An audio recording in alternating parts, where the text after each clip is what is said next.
10 surefire ways, 10 plus actually, surefire ways to raise your game as you supersize and grow your business. Sharon Hornell, I'm here with Supersize Your Business.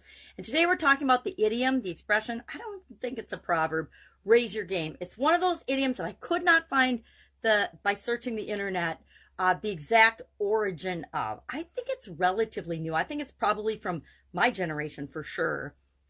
And probably the later 1900s, right? The late 1900s, probably the 80s or the 90s and the 2000s. I don't think it's an old expression.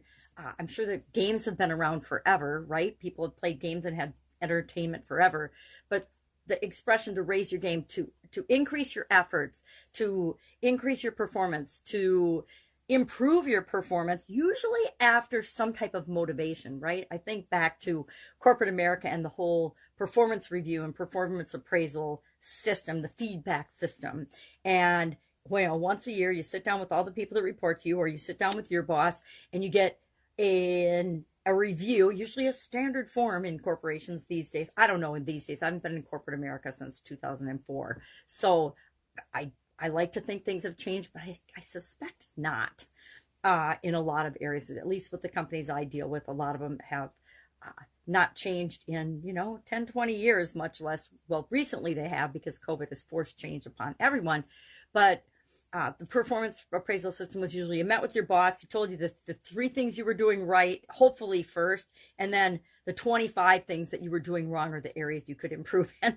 And so then you'd have to have an improvement plan or a corrective action plan that you would have to write in order to fix your unacceptable behavior or improve your behavior. And so raise your game, raise one's game, triggers for me the old feedback systems and the old feedback loops. And I pushed hard against the way performance appraisals were done when I was in corporate America. We did performance appraisals very differently in my parts of the organization than other people did. And I think that it's why our areas performed so well, is because we focused on people's strengths, what they brought to the table, not what we didn't, number one, we didn't hire them for. Number two, they weren't necessarily good at because they didn't like doing.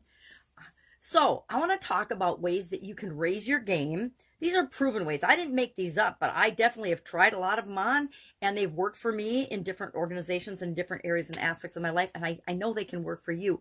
It's like anything else. You have to pick it, think about it, and make it your own. So I actually have 14 different things, but I said 10 because 10 people respond to better than 14. Apparently, even numbers online are not the way we get people's attention. I don't know. So, number 1, respect your own time. Pay attention to what you're spending your time on. Pay attention to what you're paying attention to. Number 2, think clear, concise, and kind when it comes to communication. Number 3, even if you know it all and think you're the best at it in the whole wide world, don't be the one to do it all. Make sure that you're spreading your wisdom to other people, and you're letting other people learn and grow and develop right alongside you. Number 4, be known for reliability. Do what you say you're going to do all the time. If you commit to something or say you're going to do it, do it. That's one of the easiest ways to rise in any organization and to be an invaluable resource, is by just simply doing what you say you're going to do. Number 5, instead of networking, create relationships, create meaningful relationships. The days, and people still do it, but the days of just random networking are over. And maybe not over, but they're not as effective as they used to be. Just because you know a lot of people or have met a lot of people or have a lot of people on social media doesn't mean you have any meaningful relationships. I'm going to stop counting now because I didn't number the rest of my list, but I just randomly brainstormed it. Stop allowing yourself cop-outs. Don't give yourself excuses. You can give other people excuses, but remember to be honest with yourself and don't buy into your own excuses and cop-outs. Get over the fear of rejection. Guess what? We all get rejected. Everybody doesn't love us. Everybody doesn't even like us, much less love us. So get over that some people, we're not for everyone. So get over even thinking that we want to be for everyone. I don't want to work with everyone. I don't want to be friends with everyone. I don't want everyone to be friends with me. Figure out and ditch limiting beliefs. One of the best things you can do for yourself, besides improving your emotional intelligence and knowing what's important to you, is every once in a while and paying attention to what limiting beliefs come up for you, and then deal with them. Figure out what's causing them, where they came from. And if you can't figure it out, you don't have to figure out where things come from in order to let them go and move beyond them. Cultivate and conversational skills. Become a better communicator. One of the best things we can do, as well as understanding ourselves better, is understanding other people better, understanding how to communicate with people in the way that they understand. Communication is about what people are receiving as much as, if not more, than what we're saying and how we're saying it. Demonstrate your value, add value to the world, and that's how you get value in exchange for that. We give first in order to receive. I think I've talked about this before. When you go out and get a job, you work for a week or 2 weeks or a month before you get paid, right? I think almost all of us have had experience with that. You work and then you get paid.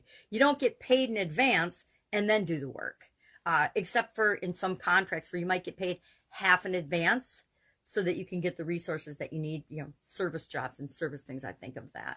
But for the most part, and utilities, right? We pay for our cell phones ahead of time. We pay for a lot of services ahead of time, but those are the exception, not the rule. And those are not set up for our benefit. They're set up for the organization's benefit. Sorry about that. Create a brand for yourself. These are the days of everybody needs to be known for what they're known for, because the olden days, very olden days, they weren't even around in my lifetime, where you go to college, get a job, work for a company for 30 years, and then retire with your nice gold watch and pension. Those are long gone. I think my father was probably one of the last people that got a pension. Avoid one-itis and have your own act together. Have your own things going. Don't depend on any entity or any person or anything outside of you for 100% of your survival and sustenance.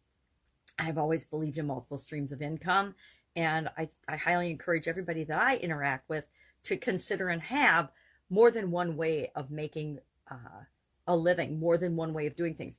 Especially during COVID, a lot of people realized that, hey, all I've got going is my job, and if my job goes away in an instant, which you might not have thought it would, could have, would have, or should have before, but after COVID, we all know that nothing's guaranteed. Same with putting all of your eggs in one basket. One main customer or client, one main supplier or vendor, all of those things.